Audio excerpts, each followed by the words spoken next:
Dear students, तो अब हम ये देखते हैं हमने अब तक क्या पढ़ा। एक नज़र अपने पिछले काम पर। अब आपका लेसन है फ़कीर और कौवे का बच्चा। एक दफ़ा एक फ़कीर किसी जंगल में गुजर रहा था। रास्ते में से एक कौवे का बच्चा नज़र आया। ठीक, वो दरख्त के नीचे पड़ा हुआ भूख से बार बार अपनी चोंच खोल रहा था। फ़कीर को इस पर बड़ा तरस आया। इतने में एक बाज नीचे उतरा। इसके पंजे में गोश्त का टुकड़ा था। बाज कौवे के बच्चे के पास बैठ गया और उसे गोश्त खिलाने लगा।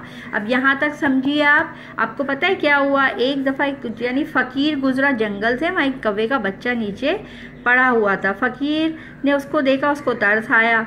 बाज आपको पता है ना, इतने में बाज जो देखा, बाज ये चील से बड़ा और उकाब जो आप शाहीन जिसको कहते हैं उससे छोटा होता है और ये शिकार के लिए बहुत इस्तेमाल होता है। आप you can see in the picture also.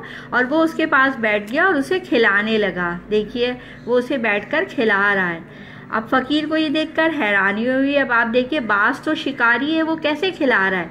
फ़कीर ने ये मंजर देखा तो बड़ा हैरान हुआ कि बाज तो परिंदों का दुश्मन है, वो कौवे के बच्चे को खिला रहा है। अल्लाह ताला कितना मेहरबान है, वो चाहे तो दुश्मन के ज़रिए भी रोटी दे सकता है। इसने सोचा जब अल्लाह ताला अपनी मखलूक को हाथ पाँव हिलाए बगैर दे सकता है तो मैं रोज़ी के लिए इतना परेशान क्यों हूँ और दर दर की ठोकरें खा रहा हूँ। अल्लाह ताला ज़रूर मुझे भी रोज़ी देगा। ये सोचकर वो एक दरख्त के नीचे बैठ गया। ठीक है ना, वो कहाँ बैठ गया? एक दरख्त के नीचे बैठ गया। अब देखें आगे क्या हुआ।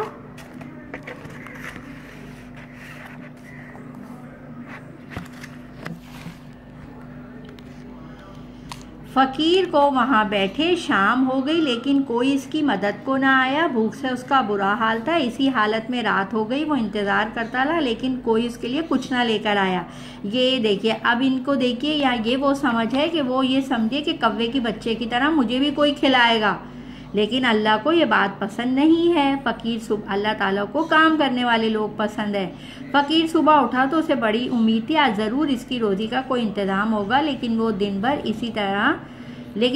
भी इसी तरह गुजर गया। इसके बाद 2 दिन गुजर गए। भूख और कमज़ोरी से इसका बुरा हाल हो गया। वो दरख्त के नीचे निढाल पड़ा सोच रहा था, अल्लाह ताला ने मेरी रोज़ी का इंतज़ाम क्यों नहीं किया? अगर कौवे के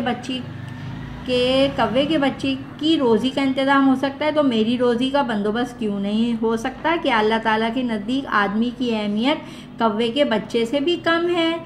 ये सोचते सोचते उसकी आँख लग गई। इसने ख्वाब में देखा कि एक बुज़ुर्ग को देखा। बुज़ुर्ग ने फ़कीर से कहा, तुमने बाज़ को देखा है जो मेहनत से कमाना जानता है, और कौवे के बच्चे को भी देखा जो बाज़ का मोहताज था। अब देखिए जो ये वाला पैराग्राफ था इसमें तो फ़कीर की सोच बताई है कि वो इंतज़ार कर रहे हैं कोई बाज़ की तरह आएगा और उसे खाना खिलाएगा, लेकिन अल्लाह के नज़दीक उनको ये लगा कि मैं अहम नहीं हूँ।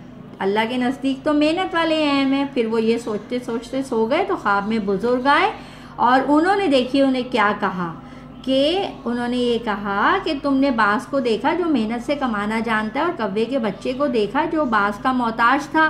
फिर तुम्हें बाज़ बनने का ख्याल क्यों ना आया? तुमने बाज़ क्यों नहीं अपने आप को समझा? तुम कौवे का बच्चा तुमने क्यों पसंद किया बनना? तुम बाज़ का तरीका अख्तियार करो, मेहनत करो, खुद भी खाओ और जो कमज़ोर और लाचार हैं इन्हें भी खिलाओ।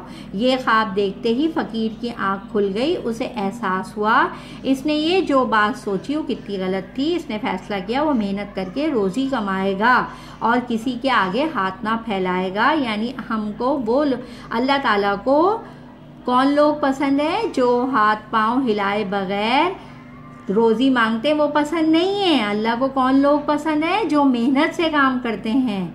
ठीक है, और अल्लाह ही की मर्ज़ी है कि वो दुश्मन के ज़रिए रोज़ी पहुंचाए। अब हमें क्या काम करना है? इनकी बुक के MCQs, ये देखिए आपके MCQs आ गए।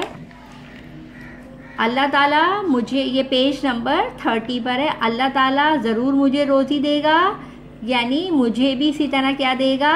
औलाद, रोज़ी, नौकरी, रोटी। रोटी कौन सोच रहा था? फ़कीर। बाँस के पंजे में था रोटी का टुकड़ा, कागज़ का, गोश्त का, पत्थर का, गोश्त का। कौवे का बच्चा मोहताज था कबूतर का, बाज़ का, मोर का या चील का? बाज़ का। ओके।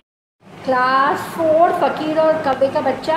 आज आपको करनी है इसके खाली जगह। एक दफ़ा एक फ़कीर किसी जंगल में से गुज़र रहा था, ठीक है।